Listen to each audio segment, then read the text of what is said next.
Hi, everyone. Thank you for having me. I'm here to present a little bit more Thrive Market and how search has helped us since 2015 into creating the conscious consumption go-to direct-to-consumer brand. Before that, I'm going to introduce myself real quickly. I've been working in digital marketing for over 10 years. A little bit of an affiliation at Trade Doubler. I started my career actually in branding at Warner Music Group, switched to digital marketing in affiliation, a little bit of influencer marketing, and then switched to r.com, who's a very search-friendly domain, the leader in prints and posters online. And then I've joined Thrive Market 2.5 years ago, and as Steve said, I've had multiple hats.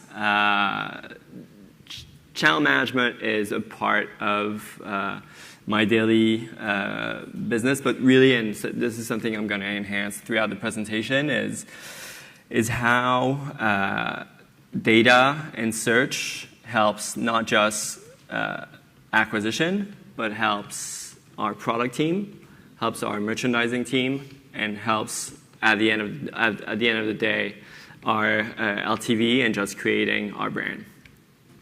A little bit about Thrive Market. We launched in 2014, but really launched in 2015. We are a membership model, which offers for $60 annually, 25 to 50% off wholesome food, home, and beauty products off retail. We have about 5,000 to 6,000 products. So it's a highly curated catalog. And we've been scaling a lot. We've had some help with some funding throughout the last 4 or 5 years. We have over 500,000 members to date. And really, it's a mission-based company.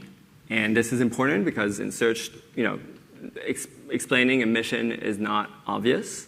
But really, we want to make healthy living easy and affordable for everyone. In other words, provide food, healthy food and healthy consumption in the food deserts in America. This is particularly true because if you think of conscious consumption, you might think this is an elite millennial coastal phenomenon, but it's not anymore.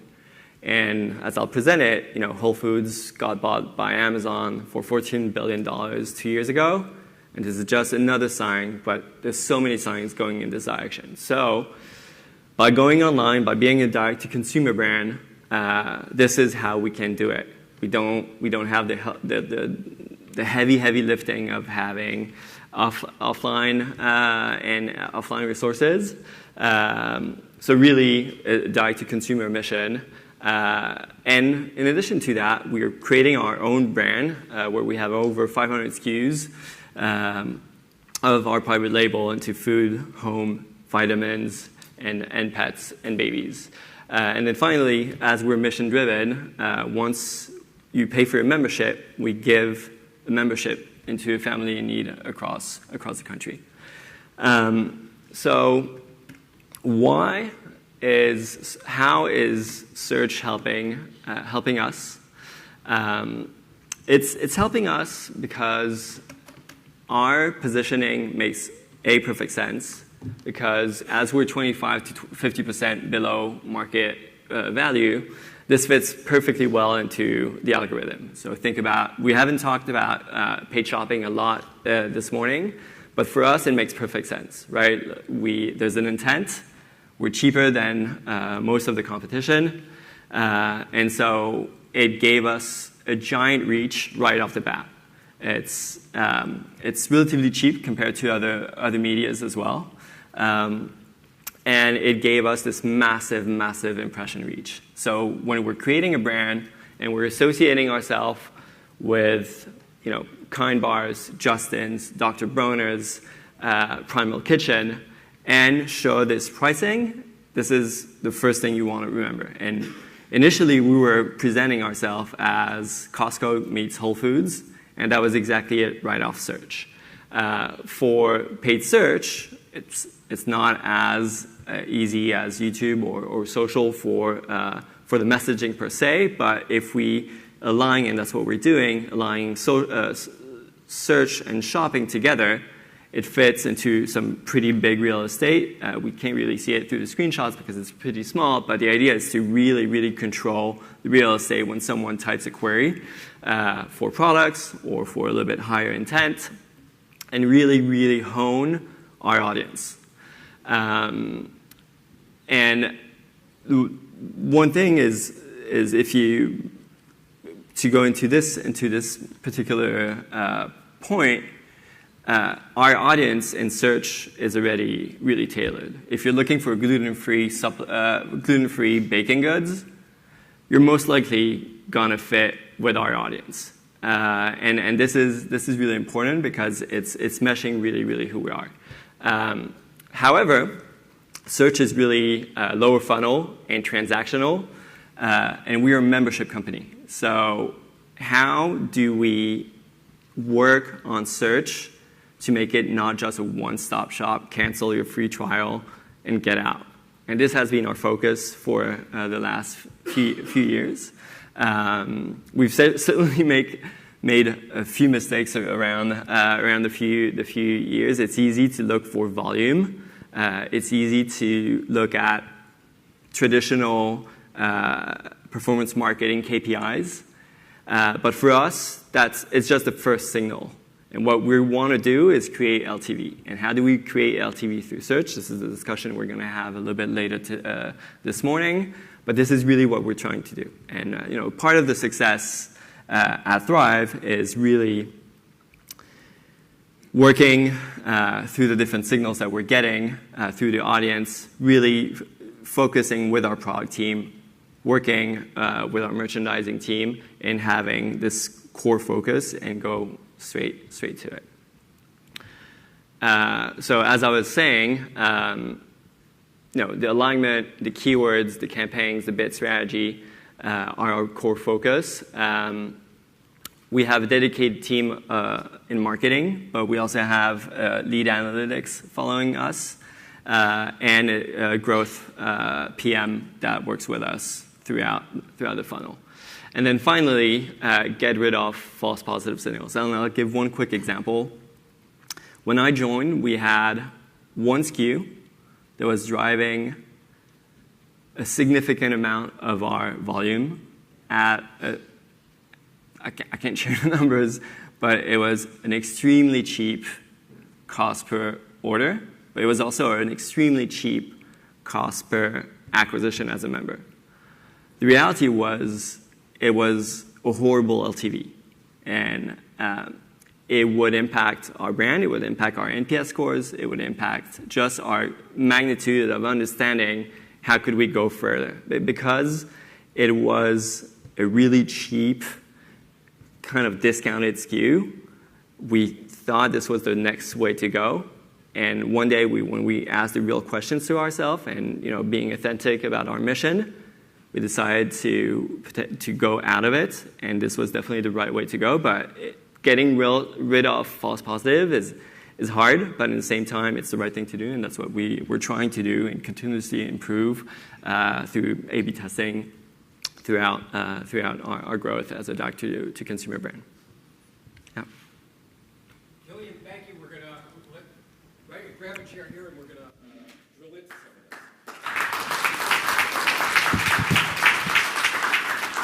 this.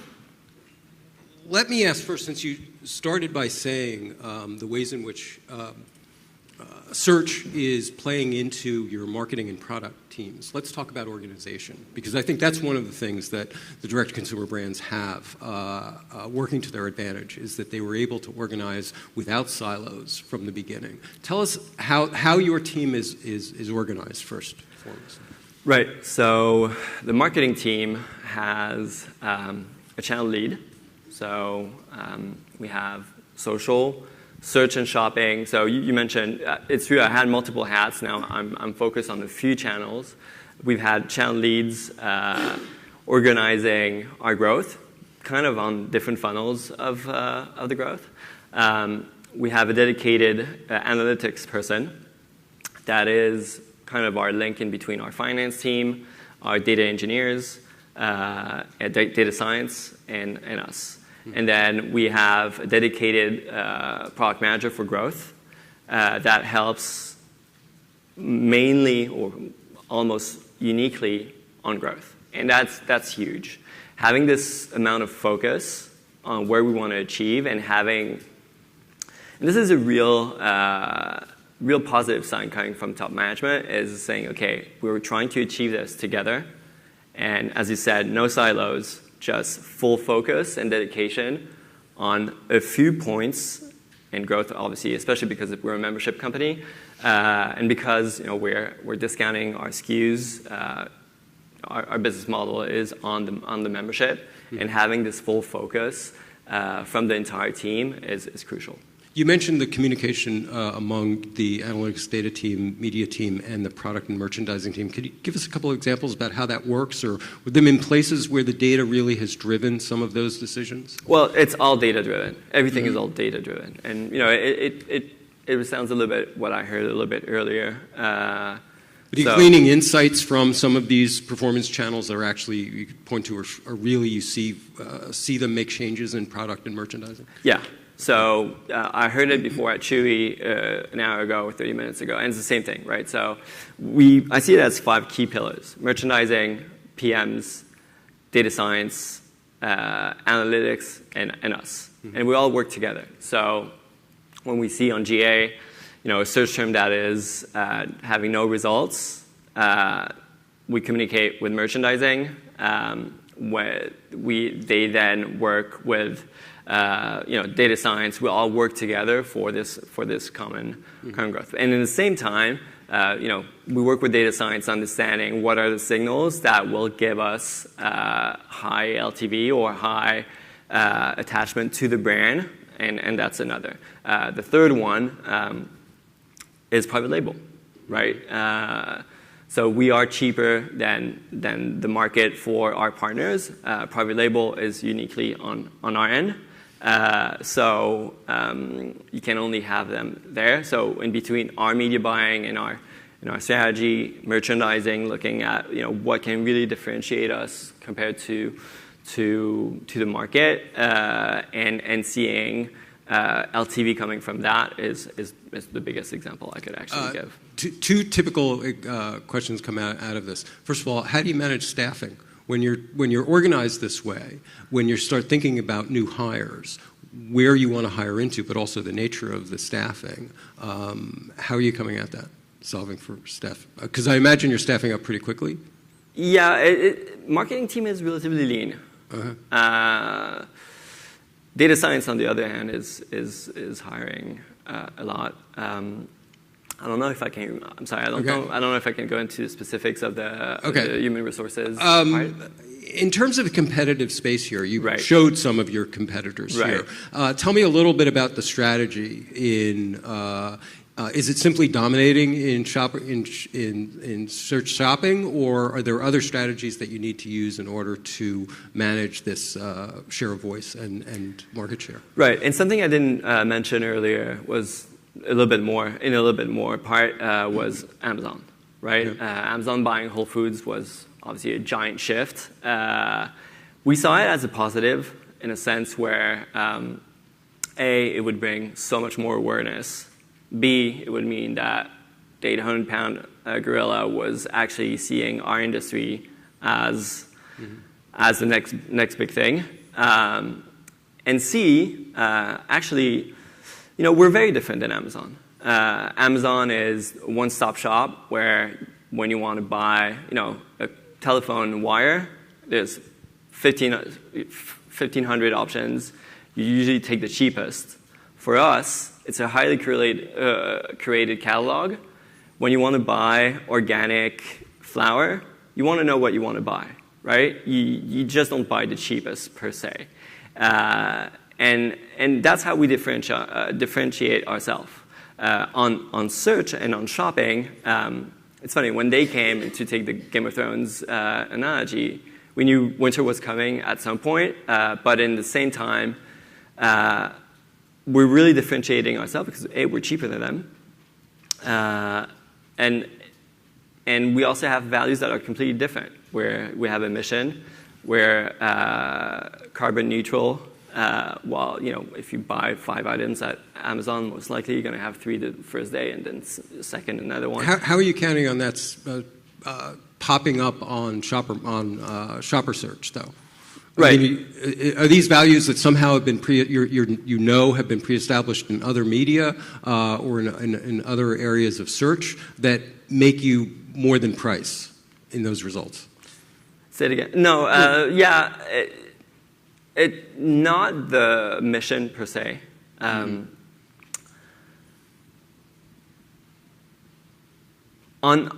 It's a little bit hard to say. Amazon came relatively late on shopping, but we haven't seen a tectonic change since they came. So Amazon's one in terms of other. So there's really 3 big type of competitors. Amazon, the big guns. So Amazon, Target, Jet.com, Walmart are really trying to get into the organic space. Then you have vertical competitors, Lucky Vitamins, Vitacost. And then you have other startups, Brandless. It's a competitive space. We're not the only direct-to-consumer brand. We'd like to think that we have focused on a few parts where we're really good at. And that's the same thing for our media buying. We focus on a few parts, and we really hone on it as a team. And so, having our mission statement being non-GMO, the product sustainability is the #1 rule in the company. And if we hone on this is how we believe this is going to succeed. One of the, for your category, especially membership services, one of the real challenges of late especially has been churn. Yeah. And I'm curious about how some of these channels, especially search and performance, what role they have in suppressing or controlling churn. Yeah, so because it's a little bit lower funnel, churn is a concern. But because we work with data a lot and we look at what are the signals that make us align on our audience and align on where we want to go, this is where the team partnership comes in, right? We see, I was saying, one SKU was really low, really high churn. We took this decision with the entire team to take it out of the catalog. And this is one thing. The other part is the value. So in search is a little bit harder, but how do we control that is by honing on the messaging. And this is why having it integrated with email, having it integrated with other channels, influencers, this is where it makes sense. We want to deliver a message, and if we do it right, we believe they will stick with us. Well, is it worthwhile to do things like retargeting existing users? Exactly. So you're persistently you're reiterating the value across the web? Yeah, so because, retargeting members is considering our business model is a small part of our operations, but revenue through other channels, mainly life cycle is significant. Talk about your typical consumer journey. How have you mapped this out? How are people discovering you, maybe taking a first shot at using you, moving into membership, and then towards lifetime value or lifetime user? Or right. Longer term user. Sorry. Right. So we partner a lot with other channels such as influencer and podcast. Or search, or a combination of both. They usually start a free trial for 30 days where they place their order, stay with us, and then discover us. Really, because of our mission, This is something we hone a lot through the different outlets that we have, and really hone on the core message of who we are. Mm-hmm. And that's usually how they stay. Again, someone who's looking for a healthy lifestyle is going to absorb our message well. Mm-hmm. And this is where we really differentiate ourselves. And this is, if we look at Amazon, their mission is to bring value to their customers. We bring value differently. We don't bring value by free shipping. It's more of a fulfilling experience as well. We're trying to bring, and if you're part of the membership, if you're part of the club, you're a part of solving the solution as well. Mm-hmm. Well, let's drill into this key challenge that you have, that you referenced before, is that you're often grabbing the intent of users coming after a particular product. Right. But then you need to start using these channels to drive them towards a more permanent relationship and greater lifetime value. So talk to us a little bit about some of the tactics that you're falling on that are actually doing that. Right. So I'll actually take another example. Think about another direct-to-consumer brand. Let's talk about Aubert, the pair of shoes, right? Oh, well, on point.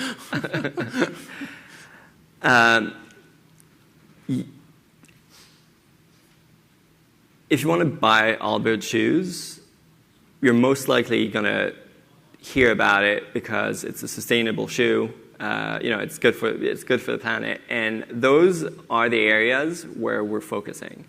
Or where Albert's wants. Like, if you want to talk about the funnel and how could we disengage from transactional to life cycle, this is where Albert's would probably go, right? Mm-hmm. Sustainable shoe, create it a little bit higher in the value, a little bit more of something that connects with you more than just okay, how can I discount shoes? Discount great shoes.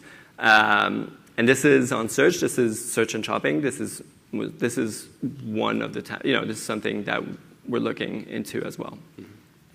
Since you mentioned podcasting and social influencers, I'm curious, since it's a very data-driven approach, these are two channels that are notorious for their difficulty in tracking ROI. How are you what role do they play in that overall mix?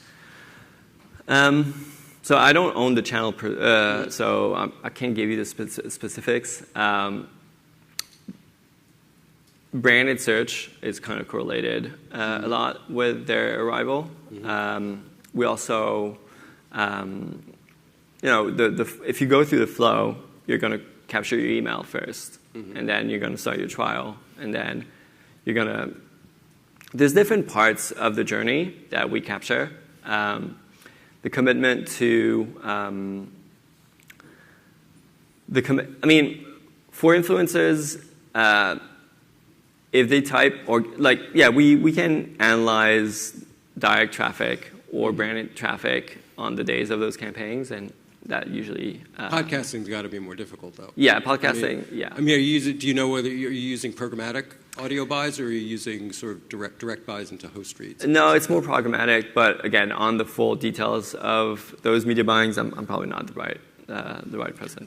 Tell us a little more about what you're able to do at the top of the funnel that is driving this key lifetime value metric. In what sense? Well, what are some of the tactics you're using at least at the top of the funnel, that ultimately are having an impact on a consumer's tendency to become a longer term customer? Right.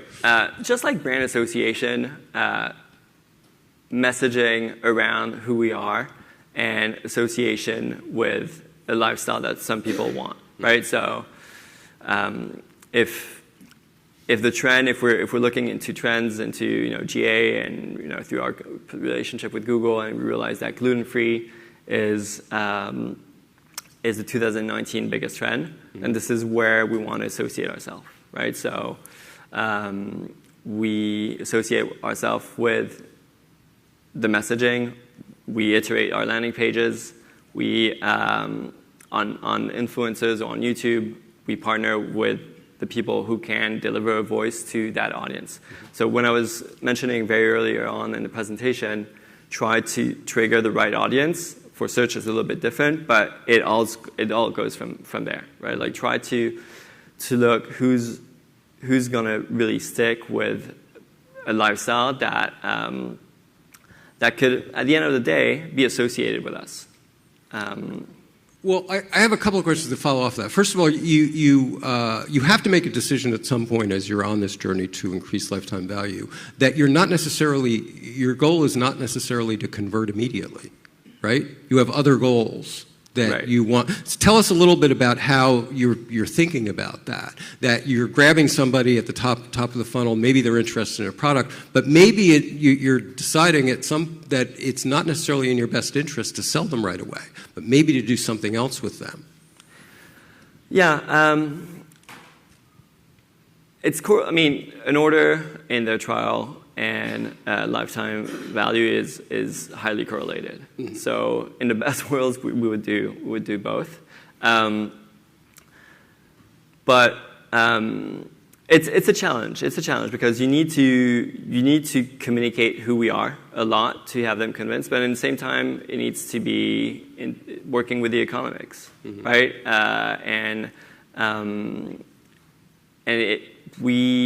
We're trying to be very lean on our cost per acquisition as well. So having this multi-touch messaging mm-hmm. Can be challenging, and that's where email is doing an amazing job for us. And that's why we're trying to trigger different product wins to get as much leads as possible, because that's where they drive the entire messaging. So if you're saying So you're using email to do a lot of that storytelling. Exactly. So once you grab them, that's when you start telling the longer exactly. story, and that's where you can do it without necessarily driving a sale. Absolutely. Okay. Absolutely. And so we have, but I don't think we're the only one doing this, but, mm-hmm. Presenting who we are a little bit more, and especially on the first part of their journey with us, that's where we really hone, because then usually you disengage a little bit. And so, yeah, that's what we're doing a lot. And that's in our higher funnel, we also try to increase this reach by having a real way to get higher session to leads into our company. So one thing we're doing is, because really media buying with us cannot be disassociated with our product wins. Mm-hmm. And I think one thing that makes us special is our curiosity. And the thing, media buying is one part. Trying to understand what is the market doing is another. Mm-hmm. And the market is not just food. When we do our research, and I do my research, I've been amazed about home buying, like mm-hmm. what they're doing, or their lead capture. Because even if their life cycle is really, really short, they need that email capture to mm-hmm. just then put you in that loop and just hone you with emails. That's one thing, and that's thinking really be a little bit bigger than just our industry is mm-hmm. is A, fun, and B, sustainable for long term. Because there's so much great ideas outside. Yeah, I think that's the next stage that a lot of direct-to-consumer brands are finding now. We just did a summit a couple of months ago on direct-to-consumer brands, and one of the themes that came out is widening the scope of your harvesting, understanding that your first, a lot of these companies were built on performance marketing that tends to target on a very narrow segment, really drilling into that and getting the performance right. But then needing this next stage is stepping back and saying, wait a minute, there are a lot of other affinities out there beyond the audience we thought we had. Yeah. And having to change and expand the media plan to do that. And changing some of the priorities, because it's not going to be all performance oriented. At that point, you really are going to have to do some brand building. No, you're 100% right. I can't go too much into the specifics of the media mix, but that's exactly right. And again, we initially went really transactional, and we did all the mistakes that a lot of people do. We sent tons of discounts. We gave some samples. We looked at, okay, what are the prices where we can get tons of revenue? And that was it, right? Like, we were getting a lot of trials. The churn was not where we wanted it to be. And that's where we started looking into data. That's why, I think the win and the reason why I'm here today is because we've realized this a little bit early on. I can't really say I was for it, because when you work in search and cost per is doing the math, then you want to push. But asking the right questions is exactly what is driving our growth today. Mm-hmm. And indeed, shopping is really important for us, but we want to take a little bit more of a holistic approach and think, what is creating value. The interesting thing is it's not set in stone. Shopping is not just transactional. If you want to work on it, there's plenty of ways where you can work on it as well. The feed is something that can actually create a lot of value. You can associate just the reach. The reach can be completely different depending on how you do it. And same with search. Like search is actually there's probably a higher or text is probably a higher reach than shopping. And obviously the other channels, social and YouTube are infinite amount of volume, and that's really interesting. I want to open it up for questions. Anybody have any questions of Killian? Got one over here.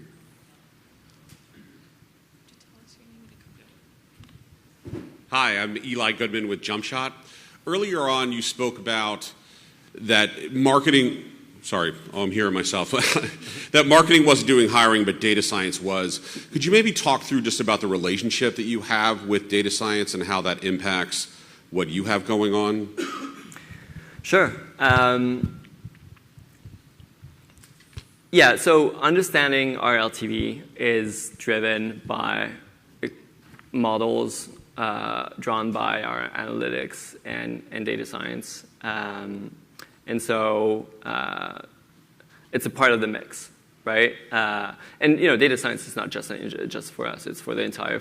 The reason why they're hiring is because it's a 360 organized data science helps everyone. But really, yeah, we're a marketplace online, so everything that comes is triggered by data. And their model helps us understand where we want to go. It's not just model-driven, but understanding what are the cohorts that are performing, what are the signals that makes us go left and right is definitely a part of the mix. So and again, the signals they get is not just for us. I was mentioning the multiple channel. Parts, business units of the company, it goes in hand with that as well. TV and video yet? We're starting. Just starting? Yeah. Okay. In-house or outsourcing everything? Or in-house. Outsourcing? Everything's in-house? Is that going to have to change? As you start moving into TV and video, is that going to have to change? So video creation is, we have some help on the video editing and on social a little bit more. But we like what we have in-house. So I think we trust our team.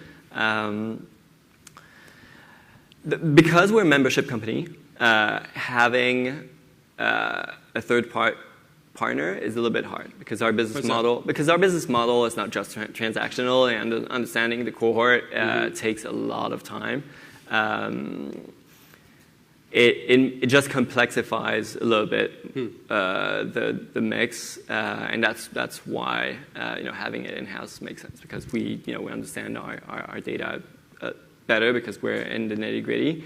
But when I was giving the example of transactional versus membership, which has a 30-day trial, understanding that cohort that comes a little bit later for a third-party partner is just really, really hard.